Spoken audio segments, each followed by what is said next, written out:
Hello students. तो आज हम इस यूनिट के लास्ट टॉपिक के बारे में बात करने वाले हैं जिसका नाम है very high frequency omni directional range, जिसको हम एक और नाम से जानते हैं VOR। ये VOR के अंदर जो V है वो स्टैंड करता है very high frequency, O stands for omni directional and R stands for range. ये ज्यादातर एग्जाम में शॉर्ट नोट लिखने के फॉर्म में आता है, तो ये बहुत इंपॉर्टेंट है जानना कि ये एक्चुअल में होता क्या है। इसकी खोज या फिर इसका यूज अर्ली 1930s में होना स्टार्ट हो गया था। जीपीएस के पहले, जीपीएस तो पहले इतना इंट्रोड्यूस नहीं था, जीपीएस के पहले हम ज्यादातर इसी के ऊपर डिपेंडेंट हुआ करते थे। एक्चुअल में ये एक बहुत ही कॉमन ग्राउंड सिस्टम होता है जो कि बियरिंग्स को शो करता है और डिस्टेंस के बारे में बताता है। बियरिंग्स और डिस्टेंस। बियरिंग्स का मतलब एंगल, ठीक है। बियरिंग्स का मतलब एंगल, इसका नाम क्या है? VHF, omni range. VOR, omni directional, चारों डायरेक्शन में।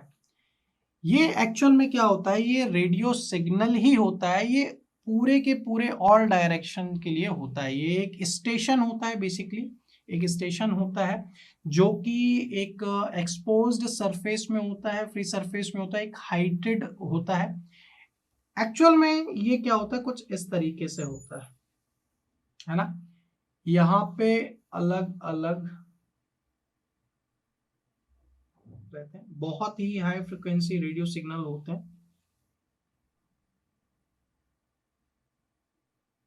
ये बेसिकली एंगल को शो करता है, 0 डिग्री, 90, 180, 270 और 360।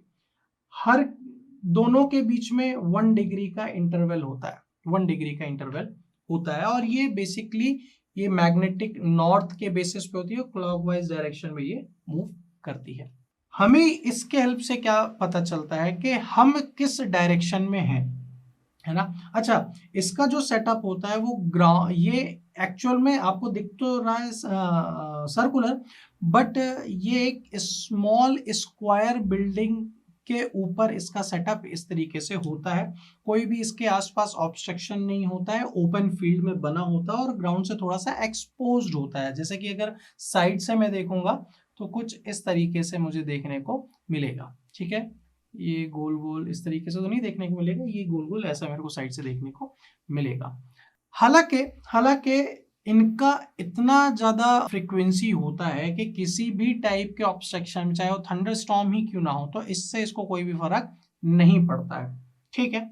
और ये कम से कम डिस्टेंस की बात करूं तो मुझे 370 किलोमीटर के लगभग लगभग दायरे में ये मेरे को इंफॉर्मेशन प्रोवाइड करा रहा होता है। अब VOR बेसिकली क्या होता है कि एक रिसीवर जो कि कॉकपिट में आपको जैसे कॉकपिट होता है ना, कॉकपिट के अंदर बहुत सारे डिस्प्ले बटन्स वगैरह होती हैं, तो वहां पे मुझे इसकी इंफॉर्मेशन शो हो रही होती है। यहाँ पे मुझे इसकी इंफॉर्मेशन शो हो रही होती है टू और फ्रॉम के बेसिस पे। टू मतलब कि एक पर्टिकुलर पॉइंट से अलग, और फ्रॉम मतलब एक पर्टिकुलर डायरेक्शन में। यहाँ पे भी फ्रीक्वेंसी मॉडुलस, फेज मॉडुलस के फॉर्म में हम चीज़ों को पढ़ते हैं। अब यहाँ पे क्या होता है कि मुझे किस डायरेक्शन में जाना है तो वहां पे ये शो करने लगता है, ठीक है। हालांकि हालांकि ये जो पूरा का पूरा सेटअप है, जैसे कि मैंने बताया कि यहाँ पे इसका डिस्टेंस का, डायरेक्शन का एक पूरा का पूरा सेटअप होता है जिसके कारण से मुझे इंफॉर्मेशन मिलती है।